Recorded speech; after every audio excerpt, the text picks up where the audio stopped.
हामिद हवा में बेबस झूल रहा था। तेज हवाएं थी, काले बादल थे और नीचे उसकी पूरी दुनिया धीरे धीरे धुंध में खोती जा रही थी।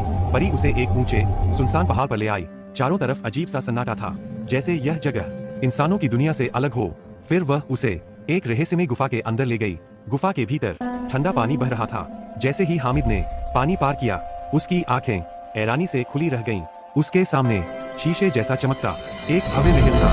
नूर से बना हुआ महल के अंदर 40-50 परियां खड़ी थीं। सबने काले नकाब पहन रखे थे। पूरी जगह डर और सन्नाटे से भरी हुई थी। तभी नूर जहां आगे आई और सबके सामने बोली, मैं इस इंसान से मोहब्बत करती हूँ, मैं इसे अपने पास रखना चाहती हूँ। महल में खलबली मच गई। कुछ परियां बोली, यह इंसान है, इसे यहाँ रखना गुनाह है। कुछ ने कहा, लेकिन यह बहुत नेक है। हामिद डरते हुए आगे बढ़ा और कांपती आवाज में बोला, यह हराम है, मैं इंसान हूँ और तुम जिन, मुझे जाने दो। अचानक भीड़ से एक बूढ़ी परी आगे आई। उसकी आवाज भारी थी और आंखों में सख्ती। उसने कहा, यह रमजान की पाक रात में अल्लाह की इबादत कर रहा था, इसे जबरदस्ती रोकना हमारे लिए भी गुनाह होगा।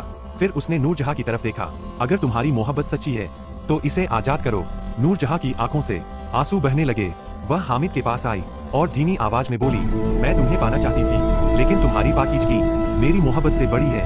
उसने अपने पंख फैलाए, एक दुआ परी, तेज नूर फैला और हामिद बेहोश हो गया। जब उसकी आंख खुली तो वह मस्जिद के बाहर पड़ा था। सुबह की अजान हो रही थी। घर पहुंचा तो माँ उसे देखकर रो पड़ी। पूरी रात उसे ढूंढा गया था। 2 साल बीत गए। हामिद पहले से भी ज्यादा खामोश और नेक हो गया। फिर रमजान की वही 27वीं रात आई। उस रात हामिद ने सपने में नूरजहां को देखा।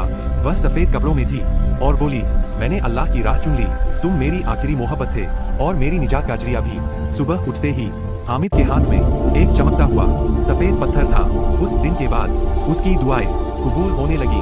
हर मोहब्बत पाने के लिए नहीं होती, कभी कभी छोड़ देना ही सबसे बड़ी इबादत होती है। लाइक सब्सक्राइब जरूर करें। शुक्रिया।